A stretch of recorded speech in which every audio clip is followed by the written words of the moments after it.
ఓం శ్రీ సాయినాథాయ నమః. ఈరోజు పారాయణలో కపర్తే కుమారుని ప్లేగు వ్యాధిని బాబా ఎట్లు స్వీకరించెనో చదువుకుందాం. అమరావతి నివాసియకు దాదాసాహెబ్ కపర్తే భార్య తన చిన్న కొడుకుతో కలిసి షిరిడీలో కొన్ని రోజులు ఉండెను. ఒకనాడు కపర్తే కుమారునికి తీవ్ర జ్వరము వచ్చెను. అది ప్లేగు జ్వరము క్రింద మారెను. తల్లి మిక్కిలి భయపడెను. షిరిడీ విడిచి అమరావతిలోని తమ ఇంటికి వెళదామని అనుకుని బాబా వద్దకు వచ్చి బాబాను సెలవు అడగబోయెను. బాధతో నిండిన గొంతుతో తన చిన్న కొడుకు ప్లేగు వ్యాధితో పడి ఉన్నాడని బాబాతో చెప్పెను.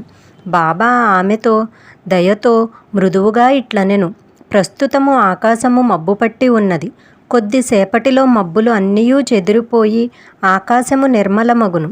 అలా అనుచు బాబా కఫ్నీని పైకెత్తి చంకలో కోడిగుడ్డంత పరిమాణము గల 4 పేగుపొక్కులను చూపుచూ, చూడు తల్లి, నా భక్తుల కొరకు నేను ఎట్లు బాధపడెదనో చూడుము. వారి కష్టములన్నీయూ నావే. ఈ అద్భుత లీలను చూసిన సాయి భక్తులందరూ తనను నమ్మి ఆశ్రయించిన తన భక్తుల కష్టాలను బాబా స్వయముగా ఎట్లు స్వీకరించినో చూసి పరవశులైరి. బాబా మనస్సు మైనము కన్నా మెత్తనైనది, వెన్నవలే మృదువైనది. వారు భక్తుల నుండి ప్రత్యుపకారము ఏమీయూ ఆశించక ప్రేమించెదరు. శ్రీ సచ్చిదానంద సమర్థ సద్గురు సాయినాథ్ మహారాజ్ కీ జై.